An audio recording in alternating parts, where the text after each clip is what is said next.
Good evening, everyone, and welcome to Arizona Illustrated for Friday, the 9th of November, 2012. I'm Jim Ninsel, host of Political Roundtable, our weekly analysis and commentary on local, state, and national politics. Tonight, we'll pick over the body of politics with our special election autopsy. Joining me this evening is Pima County Democratic Party Chairman Jeff Rogers, political strategist Sam Stone, Tucson City Councilman Steve Kosachik, and Tucson Tea Party founder Trent Humphreys.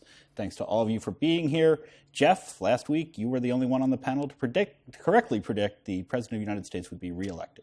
Well, it seems that a lot of Republicans were sort of living in an alternate reality that they didn't believe the polling. And had that election been held maybe 3 weeks earlier, I think we might have seen a different result. But Obama really came back strong, and he quite clearly had the best field operation. I mean, his field operation was just unbelievable in the battleground states. And I mean, if you can envision having 90 offices in Ohio and just having and having really been there for 4 years working this, so he quite clearly showed that he had the ground game necessary to deliver his voters, and I think that when we look back on this, we're going to realize that we made the better pick as a nation. And I'm very optimistic. I just hope that we don't see the obstructionism from the Republicans, that they realize we're going to have to work together. I mean, we really are in this next 4 years, and particularly in this next 2 years where we have a divided government with the Republicans still in substantial control of the House. Democrats actually improved their performance in the Senate. We're getting a little bit more liberal, and we picked up a few extra seats. So, but it's still divided, and we're all going to have to work together now if we want to see us solve these problems, that the fiscal cliff and all of these other things that we have. We just can't, we can't come to loggerheads and say we're not going to cooperate. That just can't happen anymore. Trent, what do you think went wrong for the Romney campaign? Well, I think they did a good job, but the problem is that you kept getting distracted. Every time they got distracted, they weren't talking about jobs, they weren't talking about the economy. That was the day they didn't win. They need to stay on that, and I think that now obviously it wasn't always his fault. The media sometimes played advocate, and that was wrong. But then you can't get off message at all ever, because they had the message, they knew what they wanted to do, and yet they found themselves wandering sometimes, and that was hard to do. And then there were events that happened like the hurricane and things like that that again took focus off the message. But I think Republicans have to stay on message, and we have to learn how to spend our money more wisely, more get out the vote efforts and a lot less television commercials. I think that we spent a lot on television commercials, and both sides did, but it's becoming less and less effective, because people just tune them out. I don't. I mean, the best thing about the election being over is I didn't have to listen to the stupid political commercials anymore. And I think a lot of people are saying the same thing about robocalls in particular. But Steve, one of the things you said last week was you had concern about the fringe of the GOP, as you put it, having too much influence over this. And we saw in some cases the Democrats did increase their margin in the Senate because they were able to run against candidates who had made comments about rape, for example, and I think that was damaging to those candidates. So what's your thought on Well, I agree with that. I agree with a couple of things. First of all, the metaphor of the ground game, the Obama campaign just had an astounding ground game, and I was drawn in by the polls, and you read the polls, but we don't see what's happening on the ground, on the undercurrent of that. I also agree with Jeff that, we've been in campaign mode for going on 2 years now. Let's roll up our sleeves, pull our chairs up to the table, and let's get to work and solving some of the issues of the country. But quite frankly, we've seen some of the hunter-gatherer wing of the party that are still trying to figure out wheels, like Aiken and Murdoch, and locally in the state also go the way of the dinosaur now. And so maybe we can see some approximating the middle. We'll talk about Ethan Orr maybe later, but I'm encouraged by him being up in Phoenix, frankly, and I hope that he has a chance to work with his colleagues on both sides of the aisle to bring the discussion back towards the center, so that we can create some good solutions.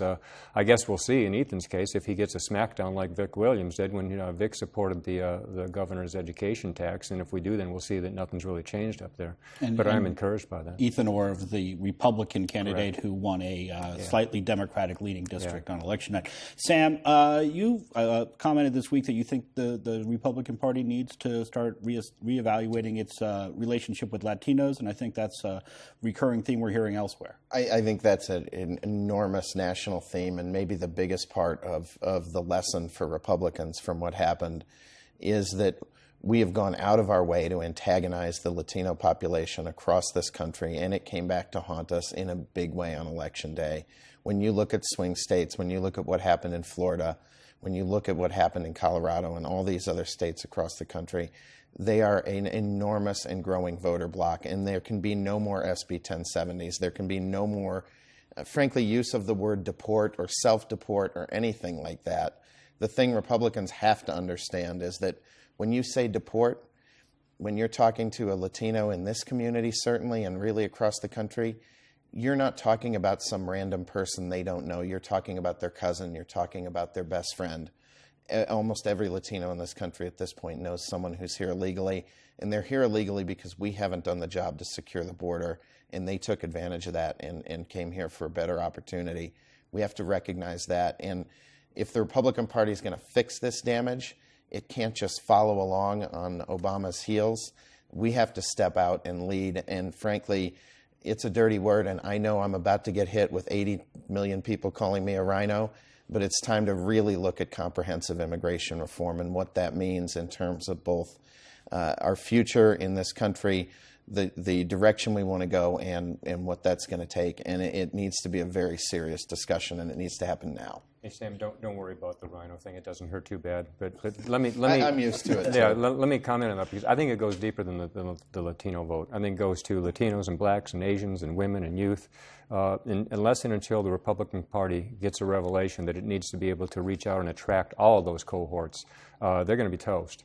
And we can't keep putting forward bills, the embarrassing immigration bills that, quite frankly, in this state, when many of the people who had sponsored those got a letter from 50 or 52 businessmen who said, back off of this stuff, you're embarrassing us, they showed that they didn't have the guts and or the principle to stand by what they had proposed. They ran away from it. We continue to put forward bills that take away women's health care choices. We continue to put forth bills that gut public education and Pell Grants and things.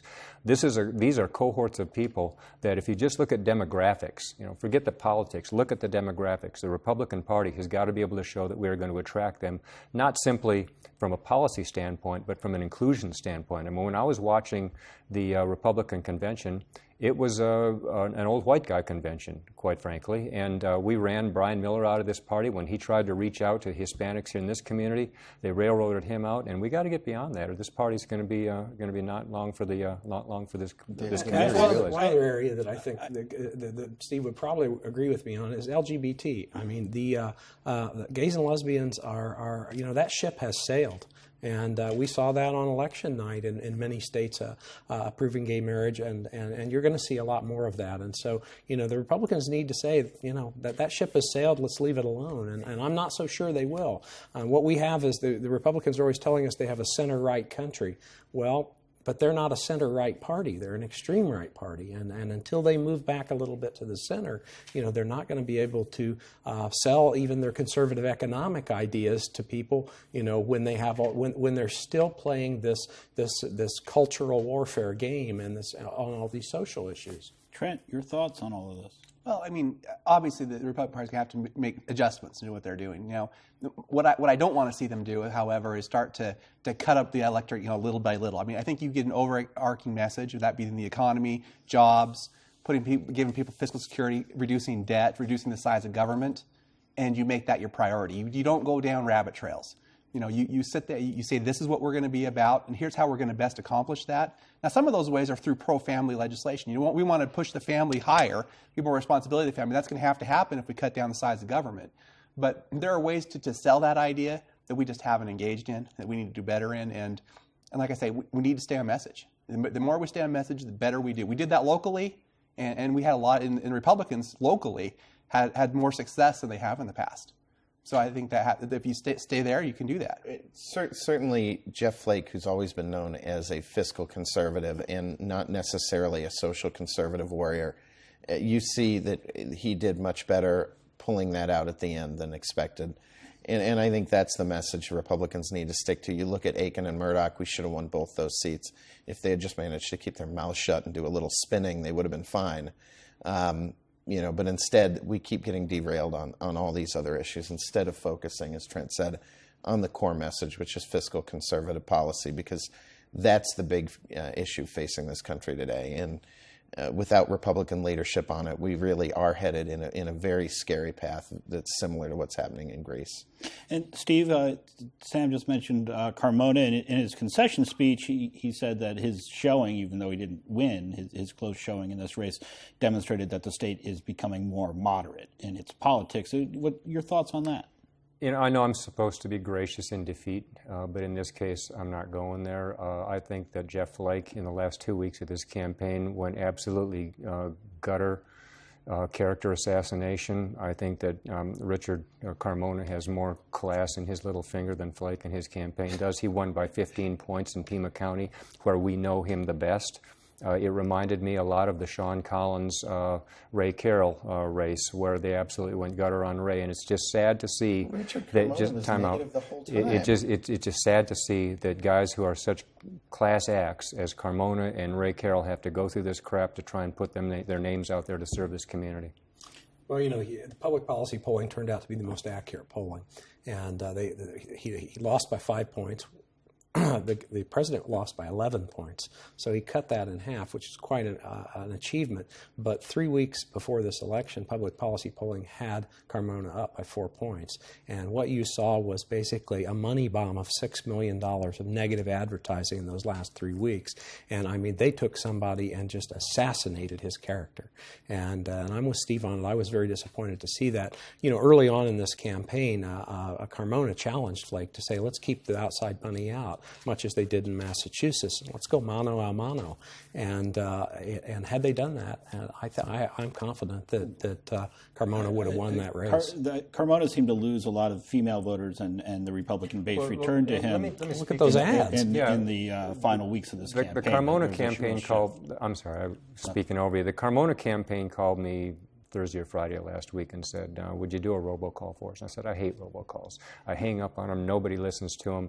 And then I saw that ad of the silhouette of a guy pounding on a door, and I called it back, and that just ticked me off so bad. I said, yeah, I will do one for you. That is just absolutely gutter campaigning, and I just hope that at some point we can get beyond that. Let's mano a mano, issue to issue, and let the voters decide that. It's not gutter campaigning when the first ad you break out has amputee veterans attacking Flake for one vote out of an extraordinary number he's taken in Congress. Many votes. Look, let me tell you, I've had a problem with Republicans for years on this issue. They always vote to send our young folks off to war, but when they come back, they don't support them. They Flake just don't. Even John them. McCain has not been as supportive of veterans benefits as Democrats have. He's always anxious. He wants to attack Iran right now. But once we do that and we bring home these amputees and we bring home these soldiers who have served our country, McCain, Kyle, all of these people, including Flake, vote against the benefits and the job. The only time Flake votes against it is when your party throws so much pork on top of it, you can't see the original bill under the pile of meat that's there. Every time they released an ad, they put down every one of the bills that he had voted against, or amendments to bills that he had voted against. And you're running against a candidate who had no voting record. Those were honest ads. Whose only record was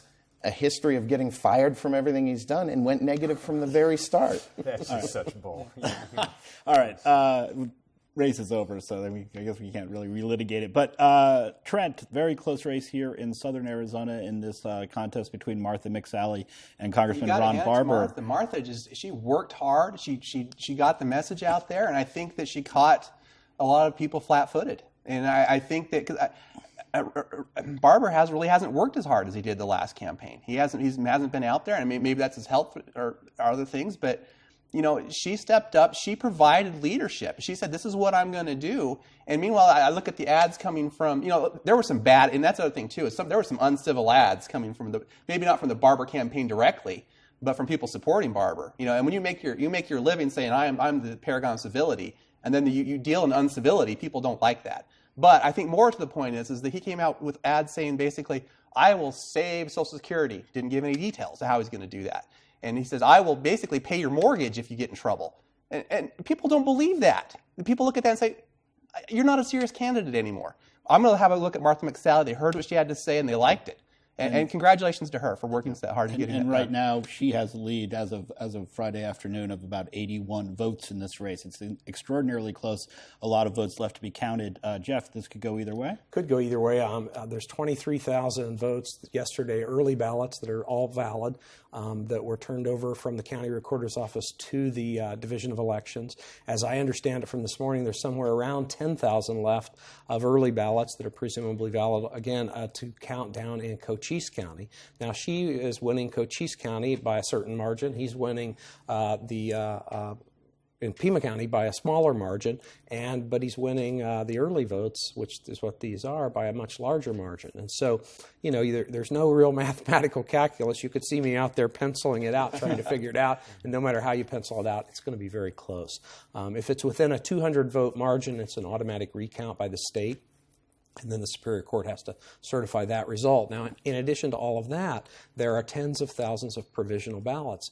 There was some kind of, and FN Rodriguez is going to have a press release out this afternoon trying to explain what they've discovered as to what went wrong. But there were a lot of people on Election Day who were valid voters who had to vote a provisional ballot. And so we're going to see a larger percentage of these provisional ballots being counted this year as valid ballots. Now, we think that probably more of those are Democrat than Republicans because Democrats tend to move more, tend to have more issues with movement and getting the proper IDs and getting a new ID once they have moved. Following instructions. Yes, well, I think part of it is poverty. Part of it is poverty and joblessness and other things that cause people not to be able to afford to take care of some of those things. So I think you'll see more of those be Democrat than Republicans.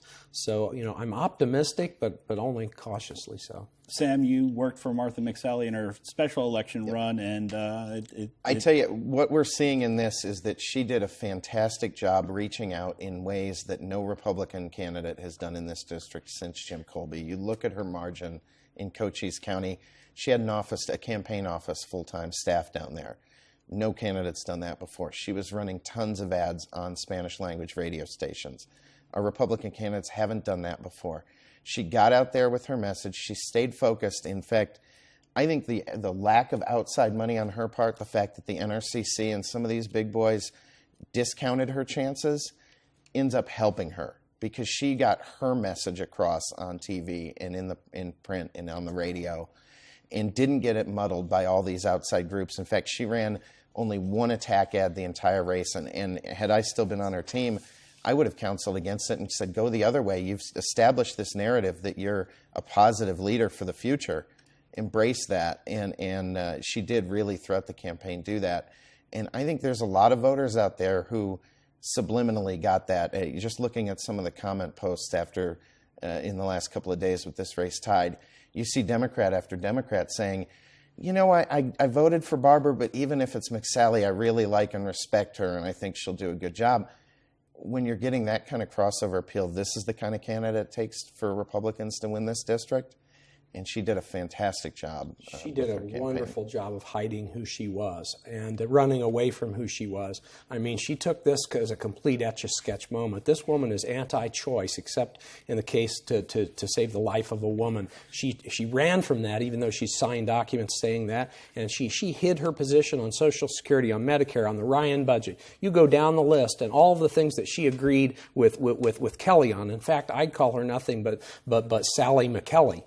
The fact of the matter is there wasn't a dime's worth of difference between the two of them, and she hid it really, really well and ran from that. And I frankly think a lot of this was the fault of not you, but the rest of the mainstream press in this community did nothing to expose her for what a charlatan she was. Did not help Jeff Rogers out? Yeah, they did. Oh my! I mean, this woman got away with a wonderful stealth campaign. What's the good happening? And I think, frankly, the DCCC I know. got caught I mean, with their pants down. You better increase those payments to those guys. I wish. Yeah. Steve, your thoughts on how this one's going to go? Yeah, credit where it's due. Martha McSally ran a tough campaign. Unlike the Flake campaign, most of the tough hits that she took were above the belt. I'm still optimistic. As Jeff was saying, there are a lot of early ballots that are still out there, and Ron was ahead on those. Where he is vulnerable, though, are in the provisionals, because you don't know where those are coming from. And so it's really a there's dice no roll. model. In Steve's race, when he won, once they started counting the provisionals, where he really took the lead. Right. But And this so is I a would- kind of a different set of provisionals than what we've had She before. was very because strong of in the- Cochise County, and that's where a lot of these are coming from. Yeah, big win in Cochise County. Well, and as I said, the provisionals here are not like usual provisionals. These are people whose names should have been on that register. Right. And I'm hearing that one of the things was that if you changed your address, somehow the program left you off of the roster and the computer program that they're using at the recorder's office. So we'll know more about that later Yeah, today. we're gonna but find these are out. valid voters who should have been on that roster, and so they're not like the usual provisionals that you see. Well, we'll have more to talk about on this I'm one sure next. Bill Beard would love the opportunity to rerun that race Yeah, today. undoubtedly. But I'd like to throw a little bone to F. Ann Rodriguez, though, because she is trying to run these elections with election equipment that's being held together with duct tape and baling wire. We need to put some money in this county, in this locale, into upgrading the whole infrastructure that we're running elections with. I'm sure we can blame it on the We need to do what we Y2K did bug, last year and perhaps. run an all-by-mail election like we did in the city. It worked perfectly. I want to get to Frank Antinori's race. Your mustache is safe here, Jeff. there. Last week you wagered your mustache on Frank Antinori's race, and Frank did not pull through here. What's next for Frank Antinori? Well, I don't know. First off, I want to thank Frank for his service. Frank is not somebody who I'd call a hypocrite. I mean, he really believes what he believes, but I think his positions are too extreme for that district. I think his positions are out of the mainstream for the state of Arizona, and sometimes his sort of tactics and the way he approaches things are a little loud, you might say. So, but you don't get paid much. You're the target of a lot of criticism from me, from others, and so I would like to thank him for his service. Trent, I know Frank is going elk hunting. He's looking forward to getting out of town and going on the hunt. But what do you think's next? For him? Frank's. I don't think Frank's going to become a full-time employee. I mean, at Raytheon, I don't think he's going to be okay with that. I mean, it's in his blood. Frank's. He's a marvelous retail politicker. He can go out there. He can get people. He can tell the stories. People trust him. People come to him, with issues and problems. I think that you're not seeing the last of Frank Antinori. And like I say, sometimes, when you lose a political race, that can be the best thing that ever happened to you. It happened to me. I lost my political race, and I learned a lot of lessons, took a lot of lumps, and I came back stronger. And I think you'll see the same thing happen with Frank, and I'm pretty excited to see where he goes from here. Sam, you think the muzzle is off Frank now that he's out of office? Was the muzzle ever on? I don't believe. I think Frank is a muzzle-free politician, and good for him. And I would love to see, just throwing this out there, I would love to see him as the next chairman of the Pima County GOP, because right now that organization is totally useless to our candidates. And Frank's the kind of guy who understands getting out the vote, who understands, as Trent said, retail politics. Not That's so good what we with the need. fundraising, though. That's a big. Well, part of you that know job. what? There's a few other people who have to step up and help him with that. He's not always on the Christmas card list for our big donors. Steve, your thoughts? Yeah, he lost the support of his own caucus. The Republican Party was tired of the guy's bluster. But oh my gosh, Sam, if he winds up running the Pima County Republican Party, it will be a clarion call as to how out of touch with this community the Pima County Republican Party really is, because he doesn't reflect the values of this community. And they blew him out of the water from the center of the city all the way out to the east side. Bradley beat him by almost double digits, if not double digits. If the Pima County Republican Party wants to go in that direction, God help them. Well, but as the party made clear in the Brian Miller situation, which you referenced, they don't want the party chair to be out on an ideological basis. They want That's him all Frank is. to be He's a rigid ideologue who has no bend in his Frank is a backbone. fantastic campaigner on the ground. Oh, yeah, he we saw is that. a very We good saw get that. out the vote guy. Yeah. Absolutely. Let me tell you something. In addition to Frank being beat, we went from 9 Democratic representatives in mostly Pima County districts that are Democrats to now we have 11. And we almost had 12 in the case of Moher Sidwa. So, we locally did quite well down here. And in addition, we held the Board of Supervisors. So, everyone knows what an advantage we have in the city. So this community, and with the large margin of Carmona down here, we've shown that this is a Democratic community. And if the Republicans want to play, they're going to have people like Steve and people like Ray Carroll, who are more moderate, more mainstream, center-right kind of politicians that have a chance to get elected down here. Well, I want to talk about that because we've only got 2 minutes left, and I'm sorry we're running out. We should have expanded to an hour this week. But Ethan Orr, the Republican who did win a House seat in what was a slightly leaning Democratic district, very competitive district, Trent, did campaign in a different way than Frank Antinori did. He was much more, I'm going to fight for Southern Arizona against Maricopa, the same sort of moderate approach that Jeff was Yeah, and that was a good pickup for us. I would go and say, if Martha holds out, even if she doesn't, I think that the Republican side did very, very well this election in Southern Arizona. The only advantage Democrats got was through the redistricting process, not by their candidates, not by the way they campaigned. Well, but they created, those were competitive districts, as Ethan Orr's victory shows. Mm-hmm. But that's what I'm saying. So I think as far as Republicans go, we don't have anything to hang our head in shame about here in Southern Arizona. I think we did well. In fact, I'm hoping the Democrats continue to have Jeff Rogers be the chair of their party because the last few years, Jeff, you've not had the success that you should have had. I mean, there's no excuse for you losing one seat. Republicans held everything that they wanted. We gained 2 seats. We gained 2 seats in the state legislature. Republicans held everything here that they should have, and then they got some things that they shouldn't have. They stole some stuff. So I think if you look at it that way, I mean, because again, the only advantage you got was through that redistricting process, and we will fix that. We won 5 of the 6 competitive seats in 9 and 10. And one of them, I'll give Ethan Orr a lot. He really did. He really worked hard. I mean, that guy was everywhere all the time. He did a tremendous job. And there's nothing that substitutes for retail campaigning like that. Well, I'm sorry we have not yet gotten to the Board of Supervisors races, but we are out of time.